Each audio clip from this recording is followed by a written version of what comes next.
Morning, welcome to Grimmett Forge. It's a blustery May 7th day. The rest of you are probably enjoying some nice 70-degree weather, 80-degree weather. We're still pretty cold up here, got the wind blowing. Today I want to talk about backplates. They're a very important part of blacksmithing, whether it be for a door handle or maybe a towel rack or coat racks or whatever. And you want to put a texture on them.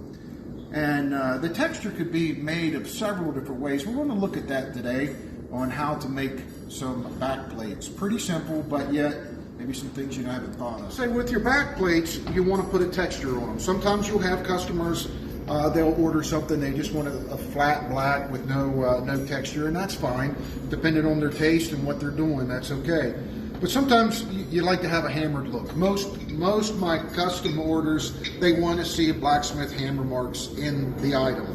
And so that can be accomplished in several different ways, and mostly with the ball peen hammer. So something this small, that's what I'm going to use. I'm going to use a ball peen hammer and put the hammered finish on it. And depending on how much of a hammered finish you want, you can use different size ball peen hammers. You can use a small one for a more fine texture, and then a medium sized one for more medium texture, or you can really put some divots in it with a big ball peen hammer. It's whatever you like. And so that's one way of texturing a back plate. Then you can also go with cross peen. Another thing you could do with a back plate is, of course, a cross peen finish, which is just basically putting lines rather than divots all across that back plate, just to give it a nice hammered look. You can accomplish that. Again, a small piece like this, you can put it on the anvil and you can just put your texture on it.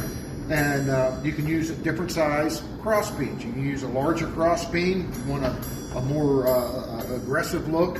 Or you can use a sharper cross peen if you want a deeper marks in your metal. Or even a small one if you just want some nice subtle marks in your back plate. So again, it's whatever you desire. You need to have a bigger back plate, maybe for some fireplace hangers, different things like that. And so for that, I go to the power hammer and I use a swedge from Blacksmith Depot. And this is one of their handheld swedges. Now, these you have to be careful with because they are handheld. They don't go in the Hardy tool. And you can hit them at an off angle and sometimes you can break the handles off. The faces are really tough. I've been using this one for years, and you can see the hammered finish already on it, and that'll just transfer that hammered finish right onto the big piece of metal with the power hammer, and it does a real nice job. But you can see I broke this, and I just went and welded another plate on it, and they're just perfectly fine.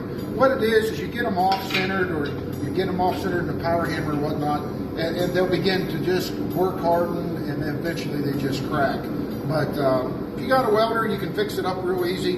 The actual swedge texture is just as strong as anything, and they just leave a really nice finished look on your product. And so I'm going to show that how you do that here in just a moment. For a big piece of metal, it makes it go a whole lot quicker than just hammering it.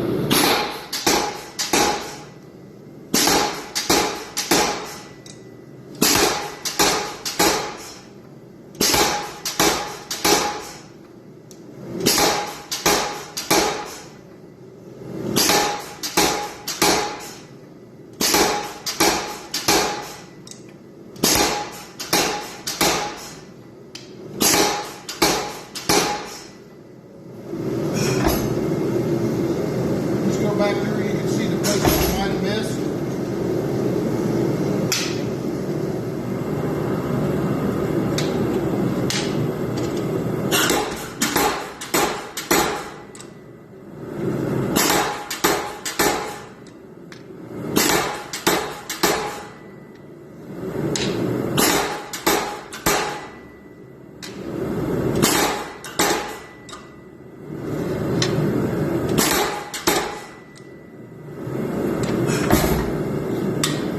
So once you get it done with the swedge, then you can flatten it out and take a ball peen and kind of knock the sharp edges off the corners of different things.